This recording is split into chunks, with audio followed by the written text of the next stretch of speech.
Êxodo capítulo 20.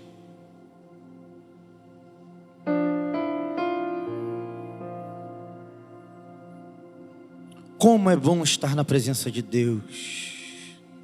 Obrigado por este momento, Senhor. Obrigado pelo start. Obrigado, Senhor, pela vida de cada jovem e adolescente nesse lugar. Nós acreditamos na seriedade desse momento, Senhor. Nós acreditamos que o Senhor tem boca e fala. Então nos dá ouvidos para ouvir e coração para guardar. Êxodo capítulo 20, estaremos lendo apenas um versículo. O versículo 4. E aí a gente vai se dirigir para outro texto. Tá legal? E assim diz a palavra do Senhor. Êxodo capítulo 20, verso 4. Não farás para ti imagem de escultura, nem semelhança alguma do que há em cima nos céus, nem embaixo na terra, nem nas águas debaixo da terra. Mais uma vez, não farás para ti. Repita comigo: para ti. Para ti. Agora abra sua Bíblia, por favor, no Evangelho de Jesus, segundo escreveu Lucas. Lucas 24, a partir do verso 13.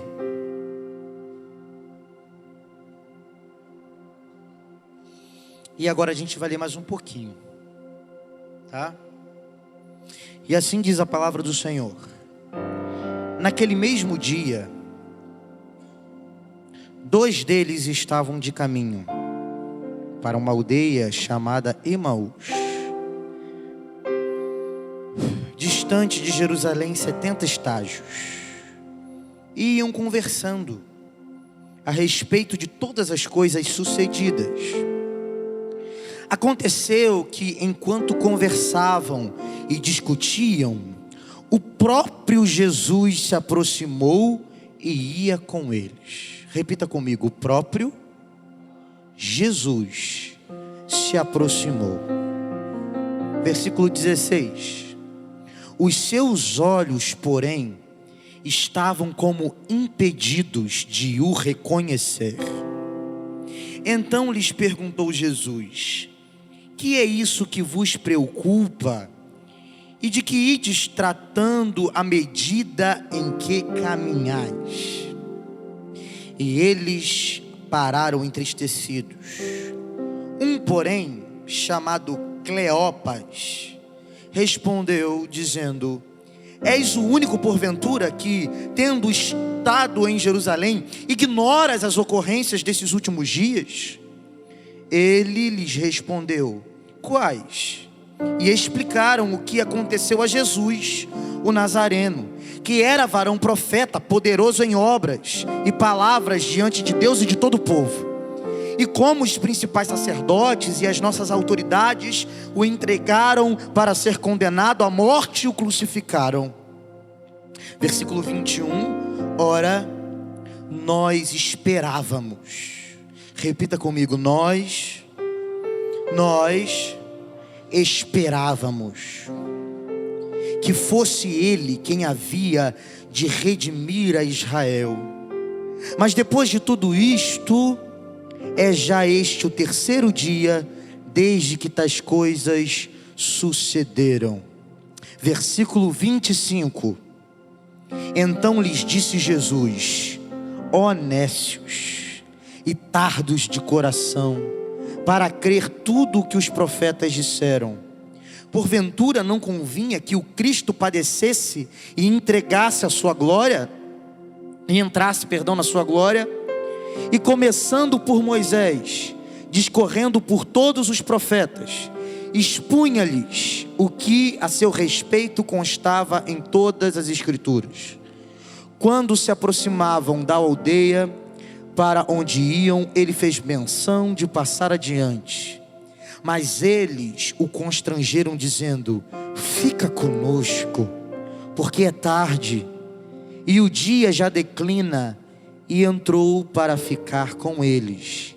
E aconteceu que, quando estavam à mesa, tomando ele o pão, abençoou-o e tendo-o partido lhes deu.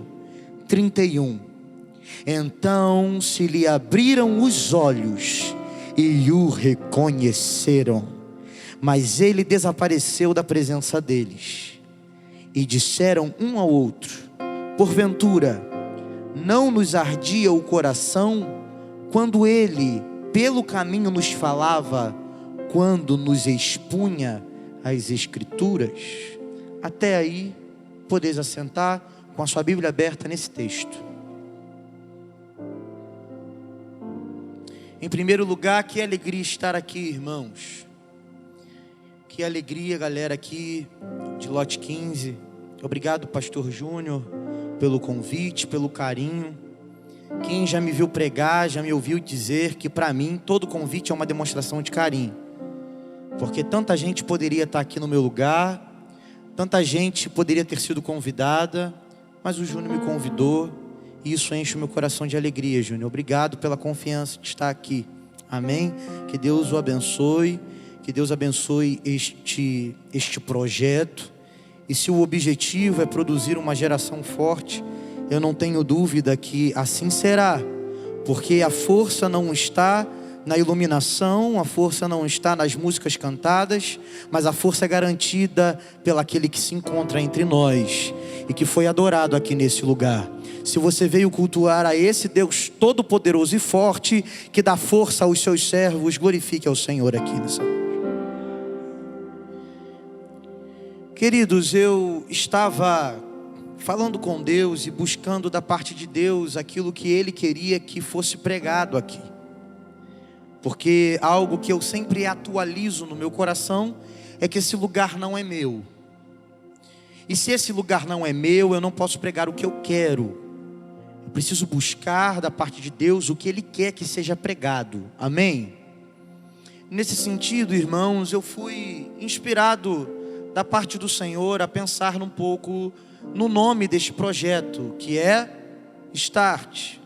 Esse termo em inglês para começar, início, não é isso? Contudo, enquanto eu pensava sobre início, enquanto eu pensava sobre começar, e começar, claro, a vida com Deus, a trajetória com Deus, o caminho com Deus, enquanto eu pensava isso, meu coração se enchia de uma mensagem, e a mensagem se fundamenta na certeza que o problema da nossa geração não é começar. A nossa geração sabe começar. A nossa geração, ela sempre demonstra o desejo pelo começo. Porém, o problema e a dificuldade da nossa geração é continuar.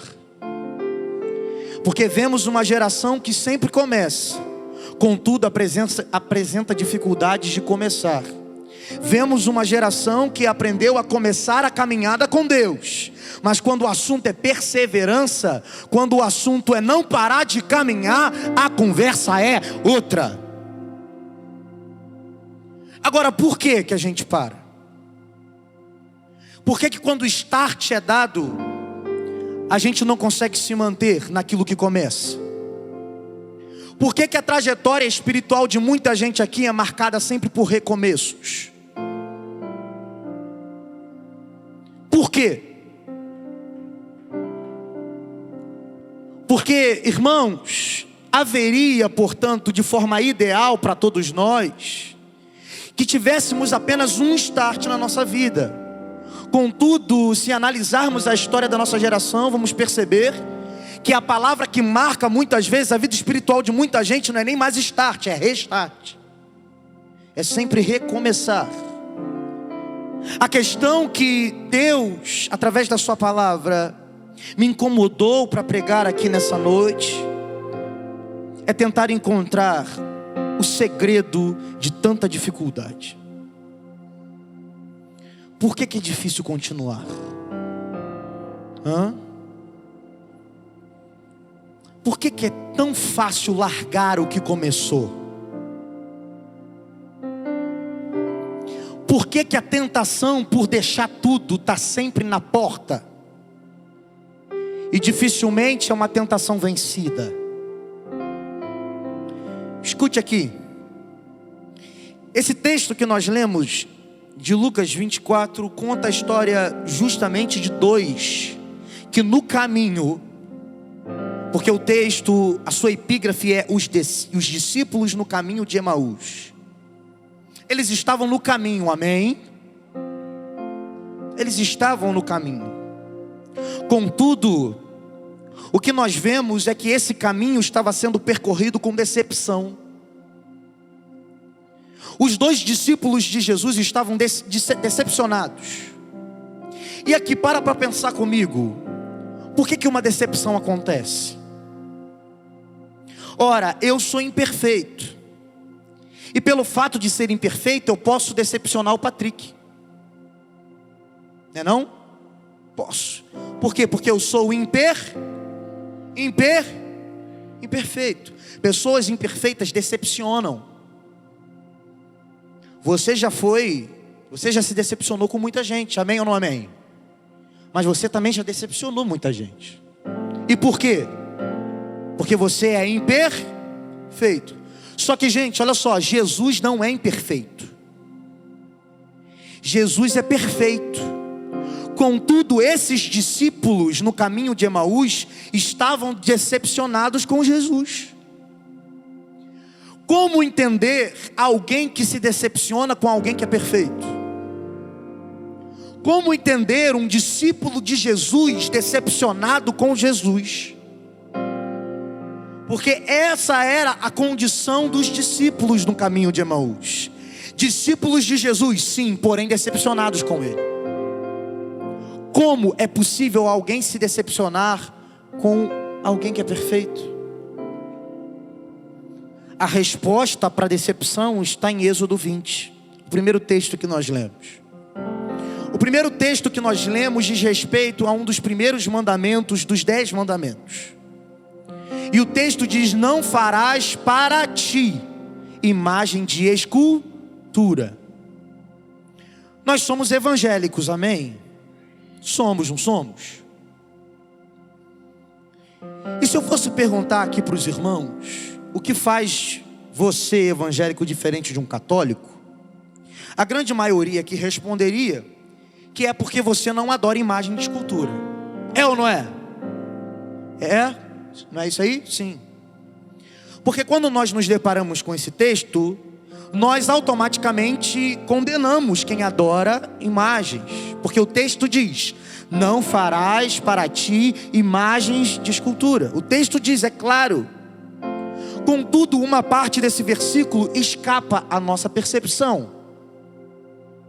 Porque o que o texto está condenando não é apenas a imagem em si. Mas preste atenção no texto. O texto diz: não farás para ti. Por que não farás para ti? Vou explicar. Porque os povos daquela época, quando precisavam de chuva para sua colheita, sabe como é que eles resolviam essa necessidade? Fazendo um Deus para si. Então eles faziam um Deus para a chuva. Porque o Deus da chuva foi feito para atender a sua necessidade. Quantos me ouvem, digam amém. Quando eles precisavam de paz, quando eles precisavam ganhar uma guerra para ter paz, o que eles faziam? Eles construíam um Deus para si. Um Deus da guerra, para vencer a guerra e conquistar a paz. Porque era um costume da época fazer o que, irmãos? Fazer para si um Deus que atendesse às suas expectativas. Porém Deus diz: não farás para ti imagem de escultura. Não farás para si ídolos. Porque o que faz um ídolo ser ídolo? O que faz um ídolo ser ídolo é o fato de que ele foi construído para atender minhas necessidades. O que Deus está dizendo ao seu povo é o seguinte: não farás para si deuses. Não farás para ti o teu próprio Deus. Por quê? Porque o Deus de Israel não existe para atender tua necessidade.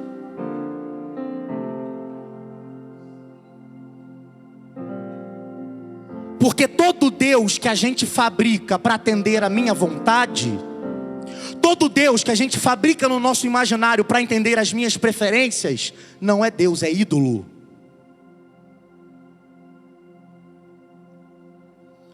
Os discípulos no caminho de Emaús tinham uma necessidade. E que necessidade era essa? Um Jesus rei. Como diz o texto, a gente esperava que fosse ele que havia de redimir Israel. A gente esperava que Jesus fosse rei daqui, da terra, que mandasse Roma para lá, porque Roma dominava sobre Israel. Nós esperávamos um Jesus assim. Só que o Jesus que veio morreu. Por isso eles estavam decepcionados. Porque o Jesus que veio não veio para atender as expectativas dele. Só que escuta aqui, meu irmão, Deus me trouxe aqui para te dizer que muita gente se decepciona com Deus, sabe por quê? Porque quer um Deus feito para atender as suas expectativas. Só que Deus não tem compromisso com as tuas expectativas. Deus tem compromisso com a sua palavra. A gente vive uma geração de fabricadores de deuses. E a gente chama esse Deus de Jesus. Mas na verdade esse Deus que a gente chama de Jesus não é Jesus. Por quê? Porque ele só tem valor porque me atende. E a gente fabrica um monte de deuses, colocando nesses deuses Jesus. E não consegue se enxergar como idólatra. Porque é. Porque crente verdadeiro não busca a Deus porque ele atende as expectativas. O verdadeiro crente busca a Deus porque ele quer atender as expectativas de Deus. Só que era isso, essa era a mentalidade dos discípulos no caminho de Emaús. E qual é a consequência de não querer Jesus e sim querer um Jesus que me atende? A consequência está no versículo 16. Os seus olhos, porém, estavam como que impedidos de o reconhecer.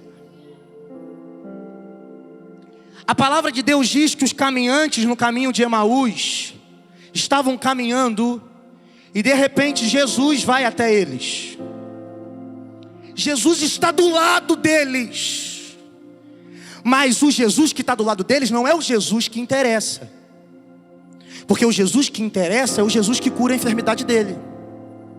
O Jesus que interessa é o que abre a porta de emprego para ele. O Jesus que interessa é aquele que faz aquilo que ele quer que faça. E quando a gente busca o Jesus que a gente quer que faça o que a gente quer, Jesus pode estar do nosso lado e a gente não reconhece.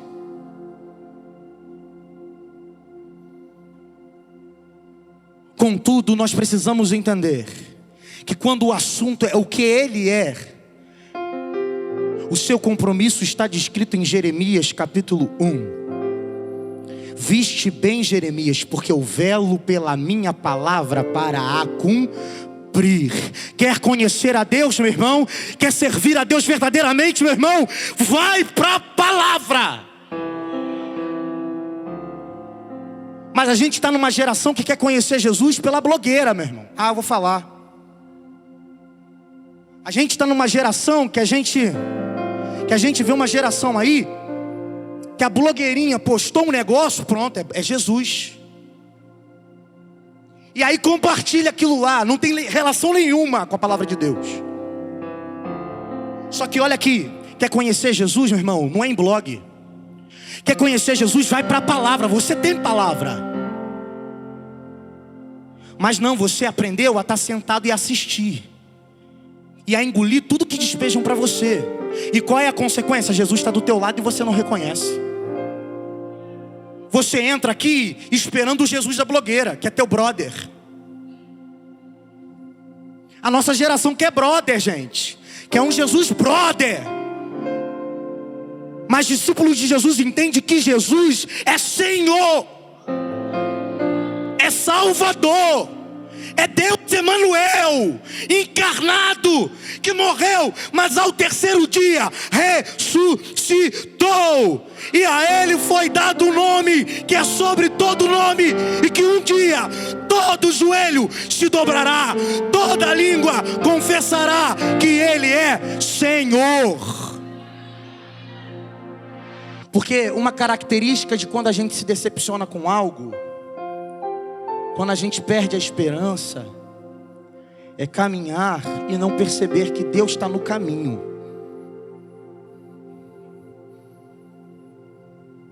A gente caminha e não percebe quem está do nosso lado. Só que olha o que acontece. Quando os discípulos não percebem Jesus, Jesus decide ensiná-los. Amém? Vocês estão me ouvindo aí? Todo mundo aí? Me ouvindo? Amém? Jesus decide ensiná-los.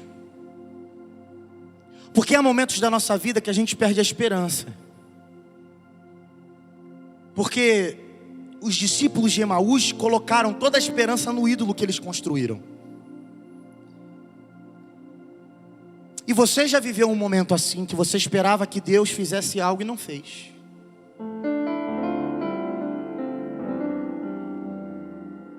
Você já viveu um momento assim, aonde você esperava que Deus correspondesse a uma necessidade tua, e ao invés dele atender, ele disse: não vou fazer. E quando ele diz não, ele quebra o ídolo que você construiu. E o que acontece com você? Você perde a esperança. Só que a palavra de Deus diz que quando os discípulos perdem a esperança, Jesus está ensinando no caminho. A palavra de Deus para a tua vida, meu irmão, é que quando a esperança acabar, quando a decepção bater na porta do teu coração, é hora de Jesus te ensinar algumas coisas. Sabe por que você está caminhando e aparentemente Jesus não está do teu lado?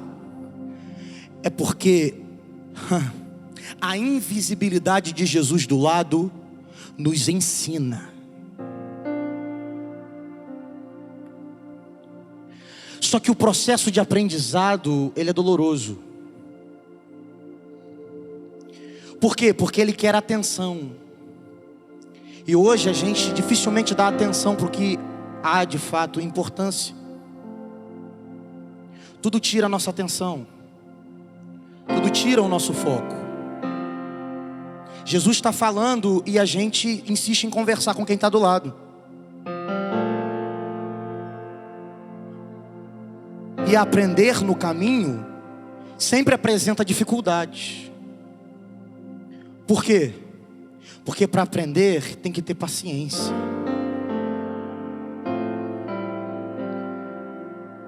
Só que olha aqui, meu irmão. Quando eles aprenderam o que tinha que aprender, a palavra de Deus diz que Jesus parte o pão. E quando ele parte o pão, os seus olhos se abriram. E quando os seus olhos se abriram, os dois disseram: não é verdade que enquanto ele nos ensinava no caminho, o nosso coração queimava? A palavra de Deus para a nossa vida nessa noite, meu irmão, aparentemente você está sozinho nesse caminho de decepção. Aparentemente você está sozinho nesse caminho sem esperança. Aparentemente não tem ninguém do teu lado, mas vai chegar um dia que os teus olhos vão se abrir. Você vai olhar para o caminho e vai dizer: de fato, de verdade, eu nunca estive sozinho, porque em cada passo que eu dava, Ele estava me ensinando alguma coisa.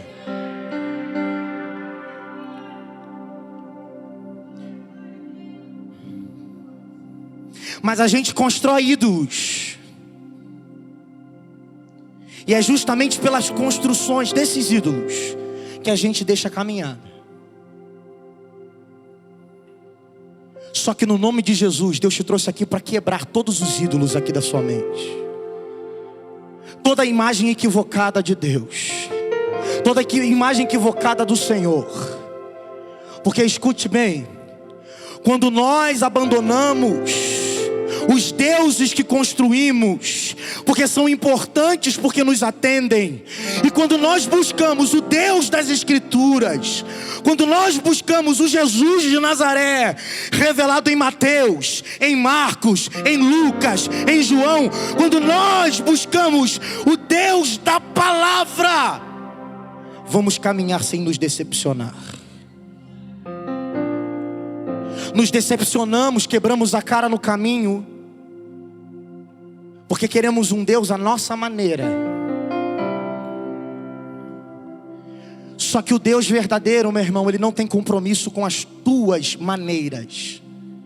A gente quer um Deus que se comporta como a gente espera que Ele se comporte. A gente quer um Deus que mexa aonde a gente quer que Ele mexa. Naquilo que a gente acha importante para a gente não quer deixar. Isso não é Jesus, porque encontro com Jesus verdadeiro é: Senhor, esse aqui é o controle da minha vida, ó, toma. Não tenho mais nada, tudo é teu, a minha vida é tua. Eu não sei o que trouxe decepção para a tua vida, mas a lição principal que Jesus quer te ensinar é: eu sou o dono da tua vida, você precisa confiar em mim, porque ainda que eu não atenda às tuas expectativas, a minha vontade é maior, os meus caminhos são maiores, a minha vontade é melhor que a tua, porque as tuas expectativas não são boas, as tuas expectativas não são perfeitas, as tuas expectativas não são agradáveis, mas a minha vontade é boa, perfeita e agradável.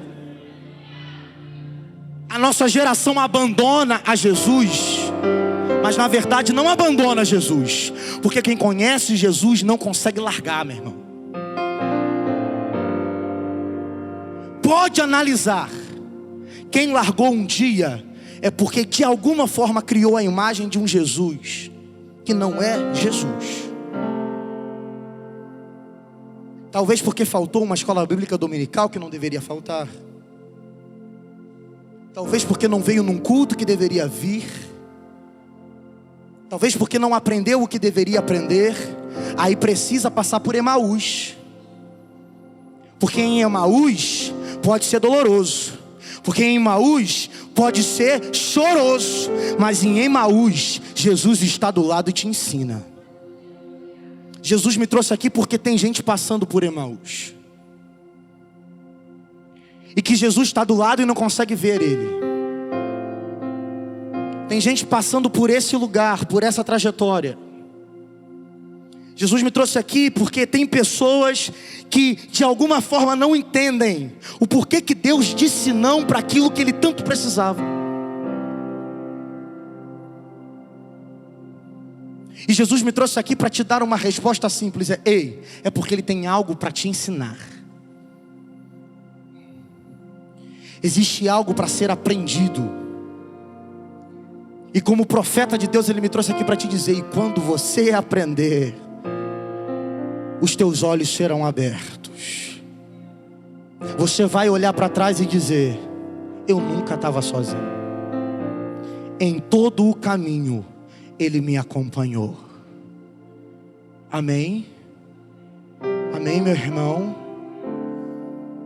Por isso a nossa luta, a maior luta do povo de Deus nos nossos dias, a maior das nossas lutas é contra os falsos Jesus que são pregados nos nossos púlpitos. A nossa maior luta é contra os falsos Jesus propagados. Só que olha aqui, porque isso é palavra de Deus. Como então não cair nas regras de falsos Jesus? Como então? João capítulo 8, versículo 32. E conhecereis a verdade, e a verdade vos libertará. É a verdade que nos liberta, irmãos? Não. A verdade não te liberta. É o conhecimento da verdade que faz com que a verdade tenha o seu papel libertativo. O texto não diz só: a verdade vos libertará. O texto diz: conhecereis a verdade, e a verdade vos libertará. É o conhecimento da verdade que te liberta. Nesse sentido, o maior palco de libertação não é culto de libertação. O maior palco de libertação se chama escola bíblica dominical. Eu não preparei isso para falar, mas eu vou dizer: a nossa geração sabe valorizar esses momentos, Júnior, e tem que valorizar. A nossa geração gosta muito de um culto worship. A nossa geração sabe valorizar essas reuniões e tem que valorizar. Mas a nossa geração precisa entender que libertação é ter conhecimento da verdade. Enxergamos culto de sábado à noite lotados, e domingo de manhã ninguém que estava lá estava na escola dominical. Cultos lotados, escola dominical vazia. Vai ter libertação? Não! Ah, mas eu rodopiei, eu chorei. Lágrimas não libertam. O que liberta é conhecimento da verdade. Não sou eu que estou falando, não. É isso aqui, ó. É isso aqui, ó. Se eu não tiver razão, isso aqui também não tem. Mas a nossa geração é essa geração. Só que Deus te ama mesmo você sendo assim. Mesmo você não dando a mínima para a escola dominical. Ele te ama. Só que te amar não vai te livrar de andar pelo caminho de Emaús. Porque como você não aprendeu na escola dominical, você vai ter que aprender no caminho. Vai quebrar a cara. Vai se frustrar. Mas como o teu professor de escola bíblica dominical não foi quem te ensinou, Jesus está te esperando lá no caminho de Emaús. Eu dou aula em escola bíblica dominical desde os 15 anos de idade. 15 anos, eu falei isso lá, não falei? 15 anos. E para jovem. Não dava aula para adolescente não, dava aula para jovem. Nunca dei aula para adolescente não, foi só para jovem, vida toda. Parece que eu tenho um negócio com jovem.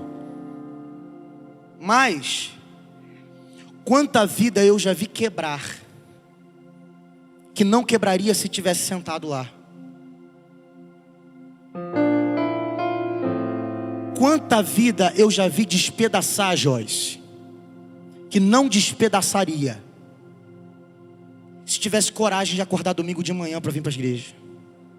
Tem coragem para a praia, tem coragem para um monte de coisa, mas para estar para o domingo de manhã para aprender da verdade, que é a única que te liberta, não tem.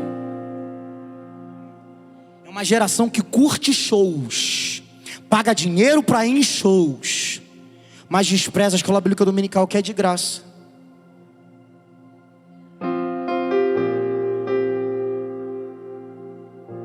Amar só de coração não vai te levar a lugar nenhum. Porque o amor que Deus espera de você é um amor de todo o coração, mas com todo o teu entendimento. Mas eu quero crer em nome de Jesus que essa galera que está aqui não vai passar por Emaús. Porque hoje Deus te trouxe aqui para quebrar os teus ídolos.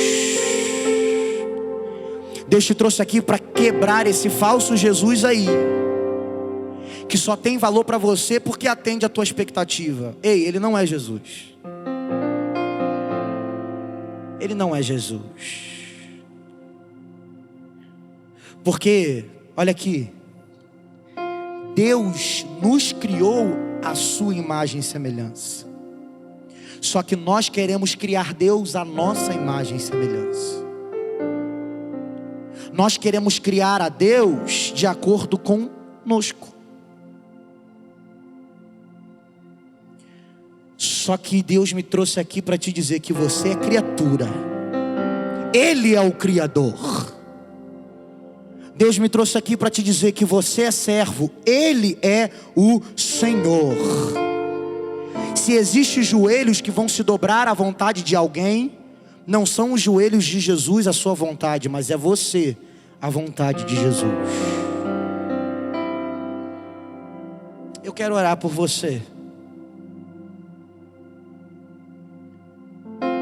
porque eu não quero que você pare no caminho.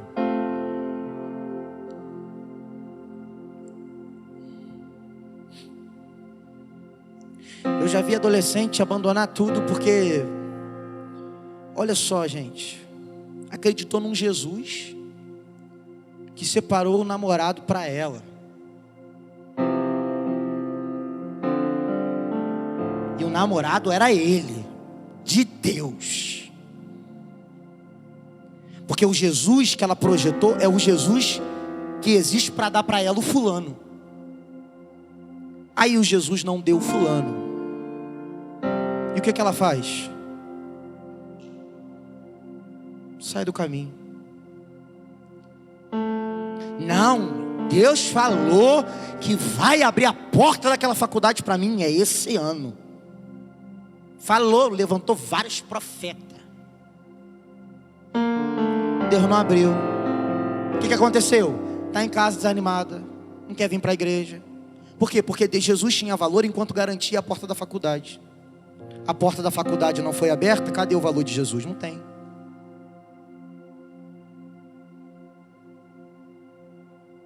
Deus sabe o que é melhor para você.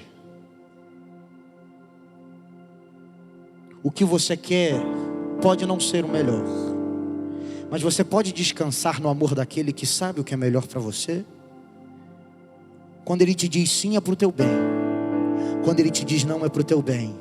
Quando Ele abre a porta, é para o teu bem. Quando Ele fecha a porta, é para o teu bem. Quando Ele coloca alguém do teu lado, é para o teu bem. Mas quando Ele tira também, é para o teu bem também. Quando Ele faz a cura acontecer, é para o teu bem. Mas quando a cura não vem, é para o teu bem também.